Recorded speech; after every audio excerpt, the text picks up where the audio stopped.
Assalamualaikum warahmatullahi wabarakatuh, teman-teman. Apa yang lebih berbahaya daripada kebodohan? Yang lebih berbahaya daripada kebodohan adalah kebodohan yang disertai dengan ketidaksadaran akan kebodohan tersebut. Ada satu cerita di tahun 1995, ada peristiwa yang dinamakan The Greater Pittsburgh Robbery. Dan di dalam peristiwa ini ada dua orang laki-laki yang merampok bank, tapi mereka tidak menggunakan masker, tidak menggunakan topeng, atau apapun yang bisa menutup atau menutupi identitas mereka. Alhasil, beberapa hari kemudian mereka akhirnya ditangkap.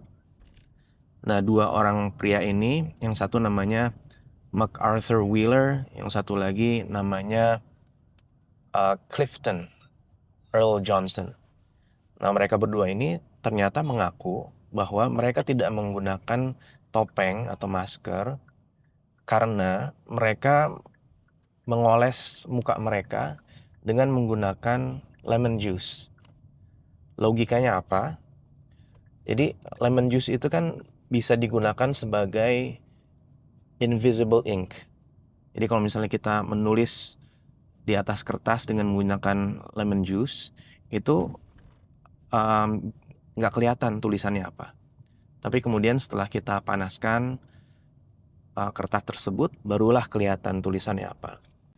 Nah, si dua pria ini karena mereka salah memahami makna dari invisible ink itu, mereka mengira bahwa ketika mereka mengolesi muka mereka dengan menggunakan lemon juice, itu muka mereka akan invisible, akan tidak kelihatan.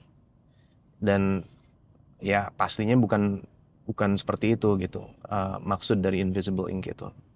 Nah, tapi dari peristiwa ini akhirnya dibuatlah satu studi, satu penelitian oleh David Dunning dan rekannya yang menghasilkan framework atau konsep yang dinamakan dengan Dunning-Kruger Effect.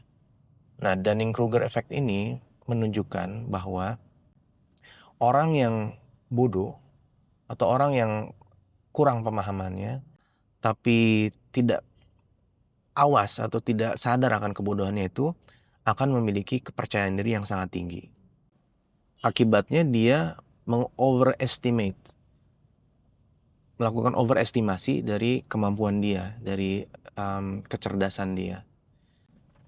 Ini mirip dengan satu kondisi medis yang namanya anosognosia, di mana orang yang menderita disabilitas, kemudian mengalami brain damage, mengalami kerusakan otak, dia tidak dia menjadi tidak menyadari disabilitasnya. Dia jadi misalnya dia buta, ya dia tidak menyadari bahwa dia buta atau disabilitas lainnya yang tentu berbahaya bagi orang tersebut. Nah, efek dari kalau menurut Dunning-Kruger effect ini, efek dari kebodohan yang digabungkan dengan ketidaksadaran akan kebodohan tersebut, ada beberapa hal yang terjadi. Yang pertama adalah orang tersebut akan memiliki kepercayaan diri yang sangat tinggi, yang tidak realistis. Yang kedua, dia dia jadi tidak bisa melihat orang yang benar-benar kompeten. Orang-orang yang benar-benar kompeten, yang memang benar-benar paham, itu jadinya tidak dianggap oleh orang tersebut. Kemudian yang ketiga adalah dia juga jadinya overestimate akan kemampuannya. Dan yang mengerikan adalah banyak pemimpin-pemimpin di dunia saat ini kelihatannya ada di dalam kondisi seperti ini. Bodoh, tapi tidak menyadari akan kebodohannya, tidak menyadari akan kekurangannya. Nah, apakah Indonesia termasuk seperti itu? Karena orang-orang seperti ini memiliki daya rusak yang luar biasa. Apalagi kalau misalnya mereka diberikan wewenang yang tanpa batas, ya akibatnya seperti saat ini, kondisi dunia saat ini. Anyway, di dalam Al-Quran, di surat setelah Al-Fatihah, surat Al-Baqarah, ayat pertamanya itu berbunyi Alif Lam Mim. Nah, jumhur ulama atau mayoritas ulama di dalam tradisi Islam mengatakan bahwa tidak ada yang tahu makna dari Alif Lam Mim kecuali Allah Subhanahu wa taala sendiri. Gitu. Dan di sini implikasinya adalah Allah mengajarkan kita untuk mengakui, untuk menyadari, untuk awas dengan ketidaktahuan kita. Karena ketika kita menyadari bahwa kita tidak tahu, maka itulah yang menjadi kunci buat kita untuk berkembang. Itulah yang menjadi kunci bagi kita untuk mempelajari ilmu baru. Karena kalau orang yang sudah merasa paham, orang yang sudah merasa paling pintar, ya akhirnya berhentilah growth dia, berhentilah dia bertumbuh secara intelektual, secara spiritual. Jadi renungan terkait Alif Lam Mim ini merupakan sesuatu yang insya Allah bisa membuat kita membuka potensi kita untuk bertumbuh, untuk growth, untuk berkembang.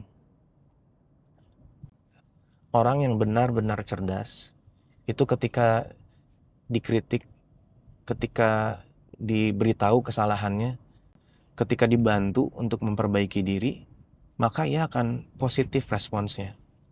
Dia akan membuka diri dan akan memperbaiki apa yang orang lain sampaikan menjadi kekurangan diri dia. Bukan malah menjadi playing victim, bukan malah menjadi curhat atau misuh-misuh karena merasa dihina orang, karena merasa direndahkan orang, karena merasa diserang oleh orang lain. Bukan seperti itu karakteristik dari orang yang benar-benar cerdas. Orang yang benar-benar cerdas akan mau, bahkan senang ketika orang lain menunjukkan kesalahannya kepada dia, agar dia bisa memperbaiki dirinya dengan optimal dan menjadi versi diri dia yang terbaik. Nah, teman-teman, semoga kita selalu dalam kondisi yang mawas diri, kondisi yang sadar akan keterbatasan dan kekurangan kita, karena manusia itu pasti banyak kekurangannya. Manusia itu pasti terbatas pengetahuannya. Dengan awas, dengan sadar, mawas diri akan kekurangan kita, semoga itu bisa menjadi kunci bagi kita untuk berkembang, untuk growth, untuk menjadi versi diri kita yang paling baik. Allahu a'lam. Makasih banyak teman-teman udah stay sampai akhir video ini. Terima kasih banyak atas supportnya. Wassalamualaikum warahmatullahi wabarakatuh.